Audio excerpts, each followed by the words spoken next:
I ended up running for Congress back in '66. Simon encouraged you. Yeah, no, encouraged me, drafted me.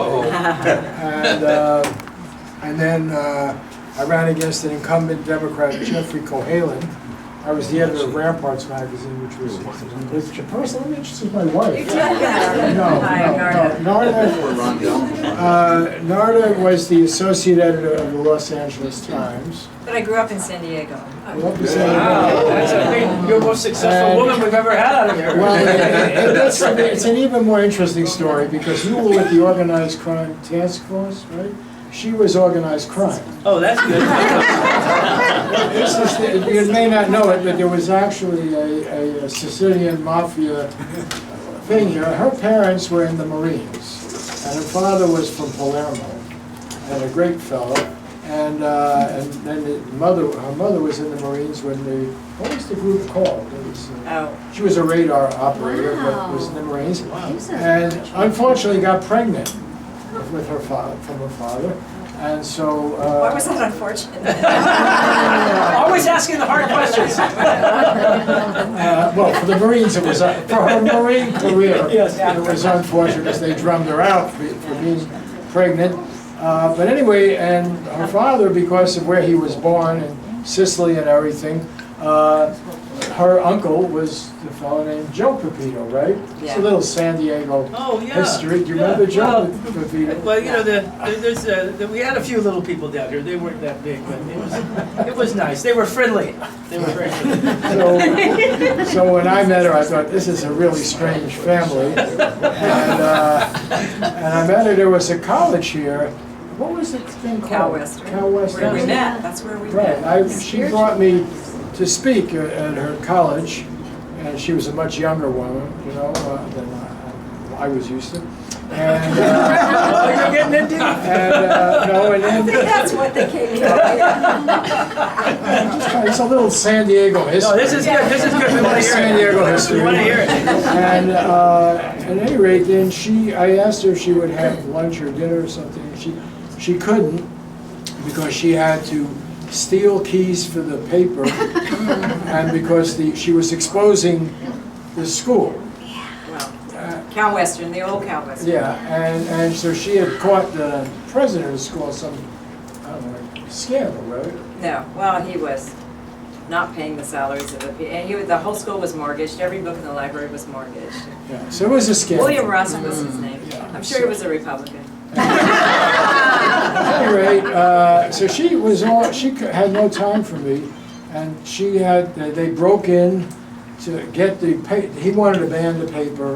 She broke in, managed to get the paper, managed to hand deliver it to all the faculty on the And I got kicked out of school. But fortunately, she got kicked out and then went to UCLA, where she became the editor, or the associate editor of the Bruin. Oh, wonderful. At UCLA, for those of you who went to UCLA. I teach at USC, so it's a sore point. It's called the Daily Bruin. Yeah. There you go. Daily Bruin. And so she then invited me to speak at some conference there, but anyway, she also didn't have the time of day for me.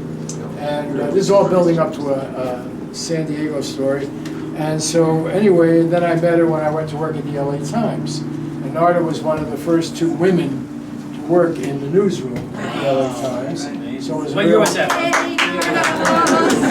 That was 74 or something? No, it was, oh, no. When I went to work in the Yeah. newsroom, I went there in 70, so it was about 72. Yeah, and so Narda was a tremendous battler for women's rights in journalism nationally. She was very active in the International Women's Media Foundation that was honored Women Courage all over the world, and she was on the American Society of Newspaper Editors, on the Diversity Committee for all sorts of groups, including women, and that were not underrepresented. And then one of her finest moments, I thought, was when she confronted Bill Clinton at the American Society of Newspaper Editors, and it was all men editors, and he was babbling on about something, and NAFTA, undoubtedly. Human rights. Yeah, and so she was there, and they weren't going to call on her because there was only going to be a few questions. She says, I'm the only woman hair. Oh, And you need to call me. I happened to be there, and I was in San Francisco at the Fairmont Hotel. That's up on the hill. What is the, It's a long. It's good. It's a good story. It's a good story. I'm trying to take some of the pressure off myself. You're doing great. And no, because I think it goes to a lot Top of of the mark. issues. And she could, Yeah. no, it really relates a lot to my subject tonight, because she confronted him.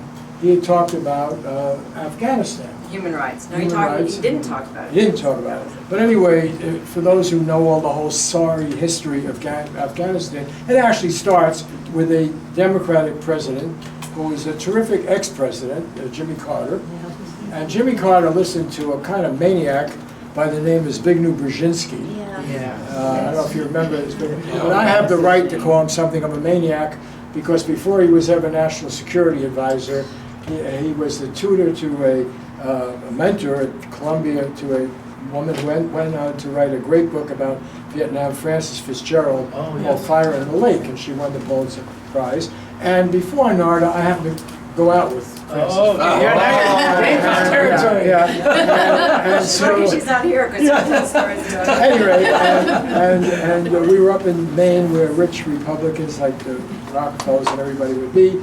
And Francis Fitzgerald's father was Desmond Fitzgerald, who was the second in command of the CIA. And did a lot of the bad Wow. stuff Wow. that you're talking about. You know, he's a legendary character, but she didn't have his politics. And Marietta Tree was her mother, blah, blah, blah. But anyway, Zbigniew Brzezinski was there, and he was very involved with the Rockefeller Commission, and he would take us on these stupid hikes, because the way this is a Protestant church, right? Is it? I think so. So I don't want to put down all Protestants, but up in New England, they're kind of a weird bunch, and you can't have any joy if you don't do a lot of work. I noticed in the bathroom here, after I got done in the bathroom, I noticed there was a sign that said "Rejoice." What I was supposed to do, but anyway, I did fulfill my obligations in the bathroom. So in this place in Maine, this was the old Protestant ruling class of the Rockefellers and everybody, and you could not enjoy your popover. You know, any of you know what popover is? Yes. Not very interesting pastry that they had, but you first had to go on a hike. I think first you went to church, then you went on a hike, then you got your popover in Seal Harbor. Anyway, Zbigniew Brzezinski, who I got to know then before National Security, was this guy, and I thought, you know, kind of an oddball, and he wants to take my kid on dangerous hikes, but that's, I had a son that.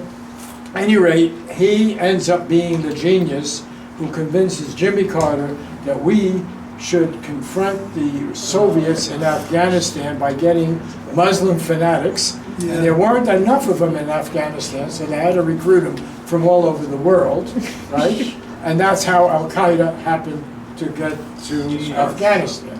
And these were, you know, Jimmy Carter only sort of initiated it, and then Ronald Reagan went crazy with the idea, and we had freedom days for the freedom fighters of Afghanistan, and how much they were going to bring democracy and everything wonderful to Afghanistan. I'm sure this is a history you're all familiar with, because the mass media covers it in Oh, no, great very well, detail, yes.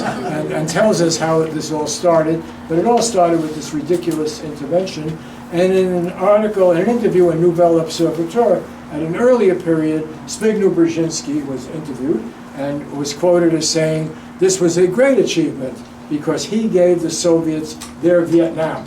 And bogged them down. And then, what was that sentence? You remember the sentence? Oh, yeah, so the reporter asked him, you know, but the Muslims are very upset. You know, you've got a lot of Muslims who are, you know, it's become a bad thing to have all these.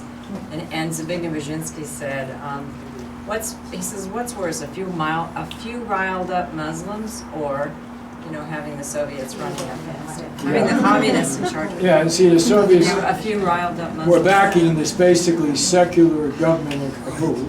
And Zbigniew Brzezinski had, no, we'll get fundamentalists of the most extreme kind to confront them, have a civil war, we'll give them Stinger rockets, we'll do all this wonderful stuff. And that's where the whole war on terror starts, okay? The whole business. And this was not normal to Islam. It was not normal to anything that was happening in the world. We dragged Islam into the Cold War, and this is where all the madness comes from. And again, I was being sarcastic before, but not really explored in any kind of way. And so, that's a long story, but now here we fast forward, and Jimmy Carter is giving the speech, and Narda, who was involved with, we have both been briefed by that wonderful group, what do they call it? Feminist Majority Foundation. Feminist Majority Foundation, and even Mavis Leno, Jay Leno's wife, was involved with it. And so Narda knew a lot about it, and she said, I need to ask you, since you're so concerned about human rights around the world, why aren't you doing more for the women and girls of Afghanistan who are being destroyed by the Taliban and these groups, which, you know, your government has something to do with getting. And by the way, the three governments that had recognized the Taliban, three governments we're involved with now in a whole battle against the other Muslims, the Shia, who we're also trying to make peace with over in Iran, but it was Saudi Arabia, it was the UAE, and it was Pakistan. The three governments that backed them.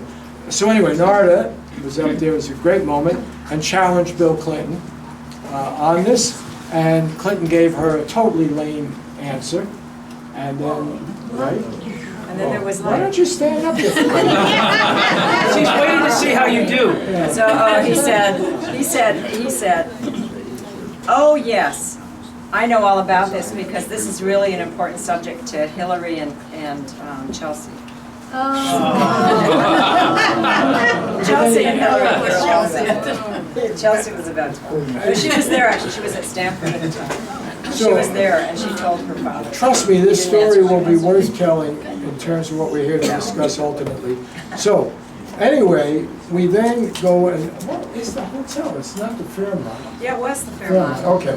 So we happen to be, the LA Times happened to have a room Oh, right. at the Fairmont, and it happened to be on the same floor as Clinton's room at this American Society of Newspapers. So we go to our little reception with the LA Times folks, because we're both working there, and Edward Olmos, who's a great character, great guy, was at our reception. Oh, there was a lot of security on the floor too. Yeah, a lot of We security. couldn't use the elevator, we had to come up the stairs. So Edward Olmos, who you may remember, is a terrific actor, and he's also played a very big role during the LA riot insurrection, and bringing people together, and all that. So he says, oh, I'm going down the hall and see Billy. I know him real well, I go see him. So he goes, and then he comes back a half hour later, and he says, oh, Billy's in great shape, and he says he wants to see you, Bob. So I said, oh, okay. So he takes me, somehow he manages to get right through security, you know, and everything else. And so we go in there, and there's Bill Clinton and Chelsea. And so, not to be co-opted, and because I'd written quite a bit about Bill Clinton, I interviewed him when he was governor of Arkansas, and he said, thanked me, he said, oh, you've been writing great articles, it's great, I love your column, blah, blah, blah. And I said, yeah, but I was also critical of something. He said, oh, that's even better when the praise comes from somebody who's critical. So he's very charming and wonderful. And since Hillary is very much in the race, let me just say, I have never met two more charming politicians and so forth. And it covers a multitude of sins, but that's another issue. So at any rate, I said, yeah, but I said, you didn't answer Narda's question. Okay, and Chelsea, bless her, says, yes, Dad, you ducked her question. Chelsea was then a student at Stanford, and Chelsea had been briefed by the same people at the feminist majority that we had been briefed by, and they knew everything about this, and were quite brave in those days, smuggling people in and going into Afghanistan. And I don't know if you remember, they actually had a big rally and demonstration in LA where there was violence and intimidation, death threats and everything. So Clinton then said, oh, you said, yeah. He said, I said, well, okay, we have to get out of here. He said, but I think I can. Where's Narda? I said, she's down the hall. So he said, all right, I'll go back down and I'll meet with her. Okay, so I go down, and then sure enough, he does show up. As I say, he's very charming. And now, do you want to tell the rest? Well, I mean, he just said, I couldn't talk about this because it's top secret, but we have a plan in the State Department. We have a way for any woman or girl who can get out of Afghanistan by any means. And once she crosses the border, our State Department will let her into the United States with no strings. She doesn't have to wait for, all the paperwork, and she immediately can be granted asylum immediately. So he said it's a program that the women are learning about, and it's going to be it's really going to help them. So months later, I was talking to Kathy Spiller at the Feminist Majority Foundation, and I tell her the story, and I tell her, I hope this program was very successful. And she said he never implemented it. She said it never happened. So then, that's, glad we got that out. So that sort of sets the tenor for what I want to discuss later this evening. But I do want to say one last San Diego Marine story. So in our relationship, Narda got pregnant, and we weren't quite married yet. Which to me was not a big deal, because one of the defining experiences in my life on these issues is that my parents weren't married and my mother was the other woman. And so I have had a slightly different approach, not to the question that women should make the decision, and my mother made the right decision in allowing me to come through, but there had been, and we're not quite sure, but Narda used to have long discussions with my mother, who lived with us until she was 88, and I think she had 3 abortions. Something like that. Yeah, and which was really difficult for a garment worker in New York to have this. So we had a different experience relation to this issue. But anyway, and here was Narda pregnant. Which, by the way, we chose to get pregnant. Yeah. We did not want to get married. Right, so you're going to give away the punchline We here. were going I know you are. But anyway, so Narda is on assignment down here in San Diego. There's a fire, right? Is that it? No, it was a murder-suicide. Murder-suicide. Murder-suicide. Narda was always doing these crazy stories. And so she's down here, and she starts bleeding, right? No, I started losing the baby. Losing the baby. So the doctor down here says, you got to lie on the couch. And so she goes to her mother's house in Recuperating. yeah, but what's that neighborhood? La Mesa. La Mesa, which by the way has a great Italian restaurant run by a real lefty guy from Italy. What's the name of that? Trattoria Siciliana. No. Yes. Trattoria Tiramisu. Antica. No, it's Trattoria Tiramisu. Great. You know that place? Yeah, they know it. I don't know that place, but I do know that Antica Trattoria is also an excellent Italian restaurant. Oh, but anyway, he's a great guy. And He's a great guy. there aren't too many things from my experience that really rise to that level in La Mesa. But anyway, and Narda's mother and father, after the Marines, they got in this little house there, and that's how they ended up in San Diego and La Mesa. So Narda's down there lying on the couch, and I hesitate as long as I can, but I have to do the right thing. And so I go down there, and I've never met her mother. And her mother, all those jokes they used to have about the women Marines, what were they called? Beautiful American Marines, BAMs. No, but what was the common thing? Broad-ass Marines. Broad-ass Marines. That's what the men called them. Yeah, and so this was a real big issue. And her mother was pretty tough. And remember there used to be a lot of mother-in-law jokes? That was the common thing. So I'm on the way, all the way down there, practicing what am I going to say to this woman about how I got her daughter pregnant. And so we get down here, and I meet her mother, and quite formidable, Catholic lady, Polish and everything, and tough, looked like an ex-Marine, and a marvelous woman, though I came to really love her. Anyway, but I've got this little speech, and she says she's going to go out to the store and get something, and I don't know what's going to happen. So I said, well, wait a minute, Mrs. Aquino, I got something to tell you, So I give the speech about having children is very important to me, and my own parents weren't married, so I take it seriously and everything, and this is a big deal, and I didn't do it in an irresponsible way, and I've never gotten a woman pregnant before, and this thing. And she looks at me and says, well, it was such a big deal, couldn't you have done a better job? that was my introduction to San Diego. So, that's it. Nice.